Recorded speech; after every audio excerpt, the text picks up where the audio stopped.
नमस्कार. सुरुवातीलाच उशीर झाला त्याबद्दल माझ्या मायमाऊलींचे, माझ्या बहिणींचे, माझ्या मुलींचे आणि तमाम बांधवांचे मी दिलगिरी व्यक्त करतो. मी माफी मागतो कारण वेळ बराच झालेला आहे.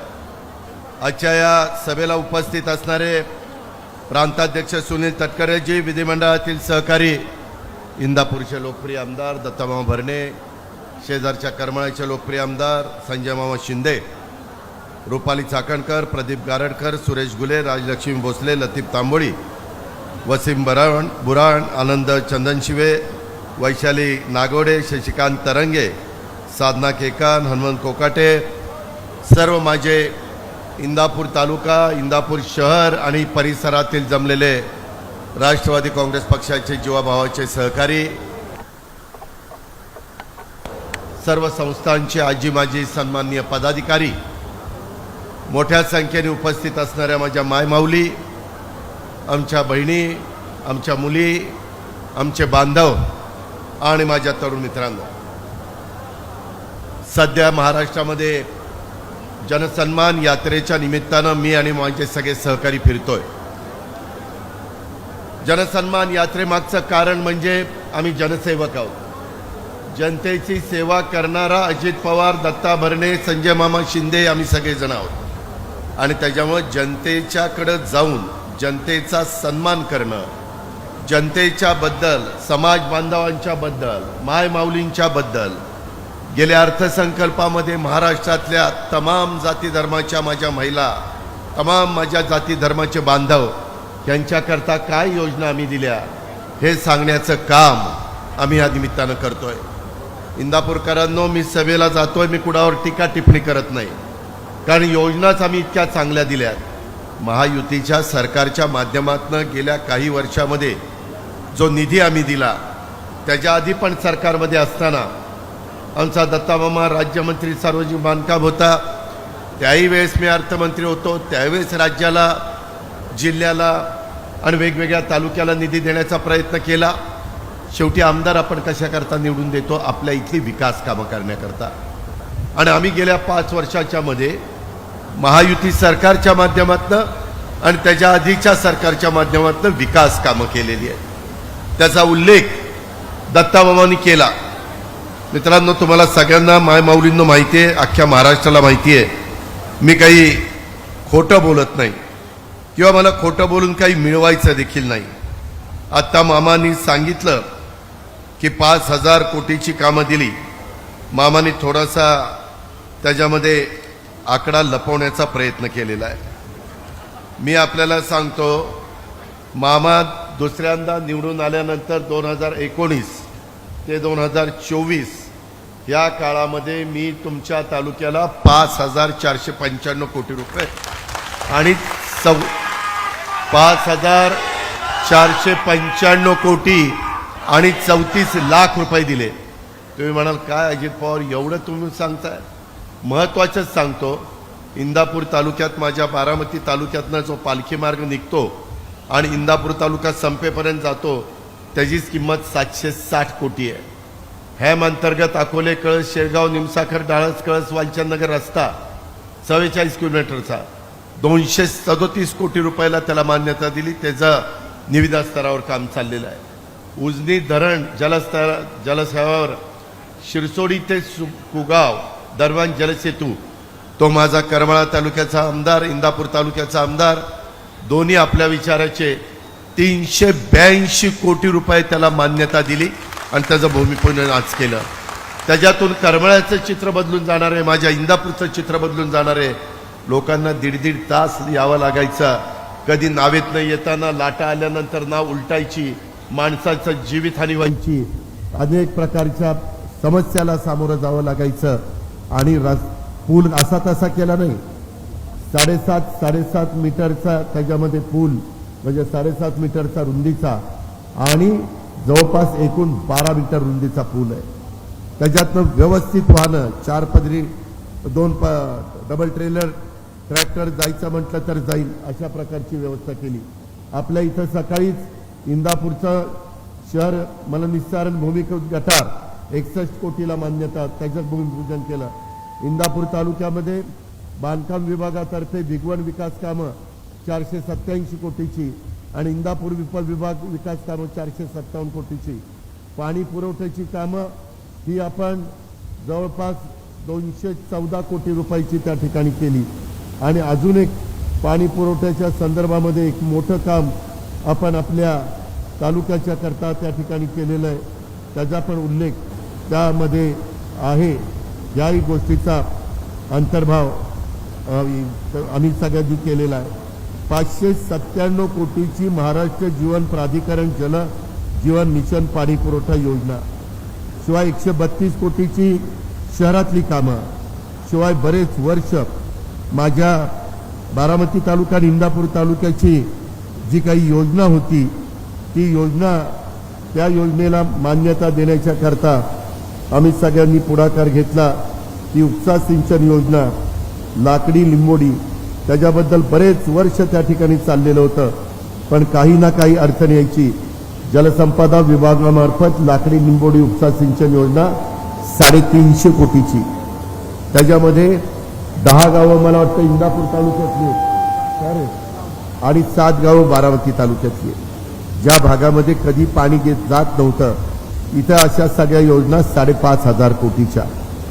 शेवटी आजपर्यंत मी कुणावर टीका टिप्पणी करत नाही, जसं महाराष्ट्राची निर्मिती झाली तेव्हापासून ज्यांच्या टर्म ह्या इंदापूर विधानसभा मतदारसंघाच्या झाल्या, त्याच्यात सगळ्यात जास्त जर कुठल्या टर्मला निधी आला तर तो 2019 ते 2024 हा दत्तामामा भरणे दुसऱ्यांदा आमदार झाल्यानंतर.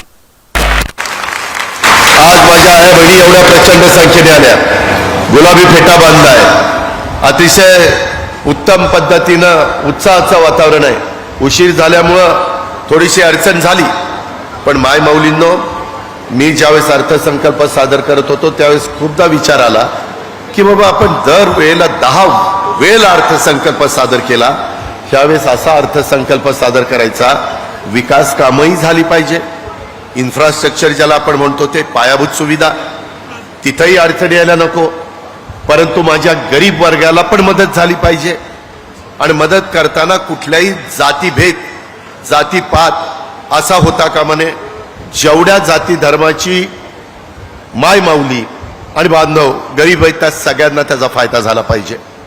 आणि आम्ही त्या योजना आणल्या. पहिली म्हणजे माझी लाडकी बहीण. माझी लाडकी बहीण योजना आणल्यानंतर आतापर्यंत जवळपास 1.25 कोटी महिलांच्या अकाउंटला डीबीटीवर पैसे 3,000 रुपये 2 महिन्याचे पोचले.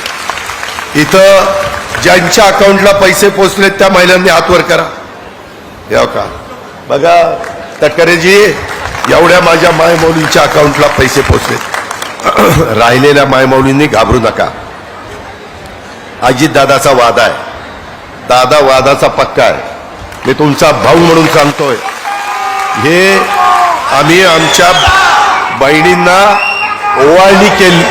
ओवाळणी दिलेली आहे. कोणी म्हणतात ना सोमे गोमे आम्ही काढून घेऊ, अरे काढून घेऊ, तुझ्या काय घरचं आहे काय काढून घ्यायला? कुणी तुमच्याकडे दिलेले डीबीटीचे पैसे काढून घेणार नाही. उलट आता दर महिन्याला त्याच्यात 1,500 रुपये येतील. तुम्हाला जे काही पाहिजे ते घ्या ना.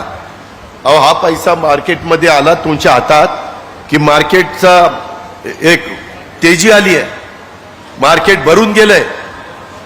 मध्ये आम्ही सर्वे केला रक्षाबंधनाचा, त्या राख्या विकणाऱ्या दुकानदारांनी महाराष्ट्रातल्या सांगितलं, दादा इतके वर्ष रक्षाबंधन आम्ही करतोय, राख्या आणतोय, विकतोय, परंतु यंदाच्या वर्षी सगळ्यात जास्त राख्या आमच्या विकल्या गेल्या. जाईल तिथं 2-2 हात भरतात तरी माय माऊली माझी राखी बांधून घे, माझी राखी बांधून घे. तो तिचा हक्क आहे, तो तिचा अधिकार आहे, तो तिला मिळाला पाहिजे. कधी कधी वेळेची समस्या असती. कोण माय माऊली एवढं तुमच्यावर प्रेम करणार आहे? काय कशामुळे हे घडलं? मुख्यमंत्री असतील, दोन्ही उपमुख्यमंत्री असतील, आमचे आमदार असतील, जाईल तिथं अक्षरशः महिलांचा उत्साह, महिलांचं प्रेम, महिलांची जिद्द, महिलांची चिकाटी. अहो, आता भूमिपूजनाला गेलो त्या पुलाच्या शिरसोडी कुगावच्या जाताना महिला म्हणल्या, दादा 8:30 वाजल्यापासून थांबलोय तुझी वाट बघत. अगं म्हणलं, माय माऊली विमानातच मुंबईला बसलो 8:30ला, इथं कसं पोहोचेल 8:30ला? मुंबई 8:30ला सोडली, तिथून बारामतीला, तिथून इथं. म्हणजे एवढा उत्साह. तरी आमच्या थांबलेल्या होत्या महिला. ह्या का थांबल्या होत्या त्यांना कुठेतरी विश्वास आहे. विरोधक काय करतात? ही खोटी फसवी घोषणा आहे, मिळणार नाही. मिळाल्यानंतर म्हणले लवकर काढून घ्या, लवकर काढून घ्या, परत घेतील. अरे कोण घेईल? का खोटं बोलताय? नंतर म्हणल्या काही नाही, चांगली योजना नाही. माझी लाडकी बहीण ही योजना आम्ही दिलेली चांगली आहे का नाही? आहे म्हणणाऱ्यांनी हात वर करा. त्या विरोधकांना म्हणा, एकदा येऊन इथं तुमचे डोळे उघडून बघा, माझ्या माय माऊलींच्या मनात ती चांगली योजना आहे. अहो गोरगरिबांना आमच्या खुरपणीला जातात, आमच्या महिला काचा गोळा करतात, माझा कचरा गोळा करतात, आमच्या महिला धुणं भांडी करतात, झाडू पोछा करतात. आदिवासी भागामध्ये, जिरायत भागामध्ये, डोंगरी भागामध्ये, दुष्काळी भागामध्ये काय परिस्थिती आहे? काय त्या महिलांना मिळतं? आमच्या पुण्या मुंबईमध्ये झोपडपट्टीमध्ये काशिली अवस्था आहे. अहो तिथं नीटपणे त्यांचं घरदार नाहीये. अशामध्ये स्वतःचं आयुष्य तिथं काढतायत, संसार करतायत. आणि त्या गरीब महिलेला आपण काही द्यायचा निर्णय घेतला तर तुम्ही विरोध करता, तुम्ही कोर्टात जाता, कोर्टातनं स्थगिती आणण्याचा प्रयत्न करता, खोटं सांगता, चुनावी जुमला. मी आपल्याला सगळ्यांना सांगेन, हे महायुतीच्या सरकारने आम्ही सगळ्यांनी घेतलेला निर्णय आहे. यंदा ज्या महत्वाच्या योजना, ह्या ज्या तरुण आमच्या मुली गरिबांच्या, सगळ्या जाती धर्माच्या, त्यांना कॉलेजचं शिक्षण जे सोडावं लागतं गरीब आहे म्हणून, फी भरायला पैसे नाही, त्यांच्याकरता गरिबांच्या मुलींना कॉलेजचं शिक्षण घेण्याच्या करता आता शासन 100% फी भरणार. तुम्ही तुमच्या मुलीचं, गरिबाचं शिक्षण करा. तिला अधिकार नाही. दुर्दैवाने नशिबाने ती गरिबाच्या घरी जन्माला आली, दुर्दैवी नशिबानी, तर तिला काही शिकण्याचा अधिकार नाही. श्रीमंताच्याच मुलींना आहे, चांगल्याच्याच मुलींना आहे. आर्थिक संपन्न असणाऱ्या ह्याही गरिबाच्या मुली चांगल्या आहेत. तिलाही कुठं ना कुठं महत्वाचं कुठलं अधिकारी व्हायचं, त्याकरता ती योजना आणली. 52 लाख कुटुंबांना वर्षाला 3 गॅस सिलेंडर फ्री, मोफत. आम्ही तुमच्या अकाउंटला पैसे पाठवणार. 52 लाख कुटुंबांमध्ये दर वर्षाला 3 गॅस सिलेंडरचे पैसे आम्ही तुम्हाला पाठवणार. तुम्ही त्यांचे वर्षाला 3 गॅस सिलेंडर सरकारने दिलेल्या पैशातनं घ्यायचे, बाकीचे तुमचे तुम्ही घ्या. हे सगळं करत असताना काही जण म्हणले, बघा त्यांना महिलांचा पुळका आलाय, मायमाऊलींचा पुळका आलाय, भावांचं काय, भावांचं काय? अरे पठ्ठ्यानो, भावांना पण दिलं ना 3 horse power, 5 horse power, 7.5 horse power. आज इथून पुढं माझ्या महाराष्ट्रातल्या शेतकऱ्यांनी, भावांनी 3, 5, 7.5 लाईट बिल इथून पुढं भरायचं नाही, मोफत. तुम्ही म्हणाल दादा इथून पुढचं भरायचं नाही, मागचं काय, मागचं काय? मागचंही काळजी करू नका. तुम्ही येणाऱ्या विधानसभेच्या निवडणुकीमध्ये महायुतीचं सरकार निवडून द्या. घड्याळ, धनुष्यबाण, कमळ हे आमच्या खुणा आहेत. त्याच्यामध्ये काही ठिकाणी तालुक्यात घड्याळ असेल, काही तालुक्यात धनुष्यबाण असेल, काही तालुक्यात कमळ असेल. हे आमदार पुन्हा निवडून आले, आमचं सरकार आलं की तुमच्या योजना पुढे चालू. योजना चालू ठेवायच्या का नाही मायमाऊली तुमच्या हातात आहे. माझ्या शेतकरी बांधवांनो तुमच्या हातात आहे, तुम्ही ठरवायचं आहे. आणि तुम्ही म्हणाल तुम्ही कसं काय? मी 6.5 लाख कोटीचा अर्थसंकल्प सादर केलाय. दरवर्षी 50,000 कोटीने अर्थसंकल्प वाढतो. त्यामध्ये आपलं स्थूल उत्पन्न किती आहे, काय आहे? आज केंद्रात आपल्या विचाराचं सरकार आहे, त्यांच्याकडनं देखील आम्ही निधी आणू शकतो. काही आपल्या राज्याचा निधी, जसं शहरामध्ये काम करताना काही नगरपालिकेचा निधी, काही डीपीडीसीचा निधी, काही राज्य सरकारचा निधी, काही आमदारांचा निधी, अशा पद्धतीने आपण कामं करतो. तशाच पद्धतीनं राज्य चालवायचं असतं. आणि आज आपलं राज्य आर्थिक सक्षम आहे आणि आम्ही गरिबाला देतोय, त्याच्यामध्ये श्रीमंताला देत नाहीये. ज्याला गरज आहे त्याला आम्ही देतोय. काय चुकीचं करतोय? एवढ्यावर नाही, माझ्या बांधवांच्या करता जसं वीज माफीचा निर्णय घेतला, इथून पुढं आपल्या महाराष्ट्रातल्या शेतकऱ्यांना शेतीपंप पाहिजे असेल तर इथनं पुढं सोलरवरचा शेतीपंप. लाईट आली, लाईट गेली, आता रात्रपाळी, आता दिवसपाळी असलं काही नाही. दिवस उजाडला, सूर्य उगवला, मोटर चालू, दिवस मावळला, मोटर बंद, घरी जायचं. बायका मुलांच्या मध्ये गप्पा टप्पा, कुणाचं काही शिक्षण चौकशी करून त्याच्यामध्ये घरामध्ये थांबायचं. ह्या पद्धतीची योजना आणलेली आहे. 8.5 लाख पंप आपण त्याचे देतो आणि 9,500 मेगावॉट विजेचं काम सध्या महाराष्ट्रामध्ये सोलरचं चाललेलं आहे. बदल झालेत, त्या बदलाचं स्वागत केलं पाहिजे. बऱ्याच जणांच्याकडे सोलर पॅनल आहेत, आता ते मोठ्या प्रमाणावर आम्ही वाढवतोय. हे जनतेच्या करता आम्ही करतोय, समाजाच्या भल्या करता आम्ही करतोय, कारण हे तुमचं आमचं सरकार आहे. आमच्यावर काही जण आरोप करतायत, कालच्या लोकसभेला काय निकाल तुम्ही दिला तो तुमचा अधिकार होता, त्याबद्दल मला काही बोलायचं नाही. घटनेचे शिल्पकार डॉक्टर बाबासाहेब आंबेडकरांनी तो अधिकार तुम्हाला दिलेला आहे, परंतु काहींनी सांगितलं संविधान बदलणार. आम्ही विनंती करून सांगत होतो, नाही बदलणार संविधान. मी आजही तुम्हाला सांगतो, जोपर्यंत चंद्र आणि सूर्य आहेत तोपर्यंत कोण मायेचा लाल संविधान बदलू शकत नाही. पण काहीच मुद्दा राहिला नाही, संविधान बदलणार. काहींना वाटलं आता आरक्षण जाणार, काहींना वाटलं आता घटना बदलणार. त्याच्यामध्ये आमचे आदिवासी आणि आमचे मागासवर्गीय त्यांना थोडंसं तसं वाटायला लागलं. आता येताना बारामतीच्या एअरपोर्टला मला काहींनी निवेदन दिलं, कारण मध्ये नवीन एक सुप्रीम कोर्टाने निकाल दिलाय, त्याची अंमलबजावणी करायची का नाही ते राज्य सरकारने ठरवायचंय. काही राज्यांनी ठरवलंय, काँग्रेसच्या राज्यांनी 2 ठिकाणी त्याची अंमलबजावणी करायचा निर्णय घेतला असं मला शिष्टमंडळाने सांगितलं. आपलं छत्रपती शिवाजी महाराजांचा परिसर आहे, शिवशाहू फुले आंबेडकरांच्या विचारधारेनं आम्ही पुढे चाललोय. आम्ही कुठंही कुठल्या समाजावर अन्याय होईल त्यांना ते आवडणार नाही अशा पद्धतीचं काम महायुतीच्या माध्यमातून होऊन देणार नाही. त्यामुळं जे काही संविधानाच्या बद्दल उलट, संविधानाचा आम्ही आदर करतोय, संविधानाच्या पुढे आम्ही नतमस्तक होतोय.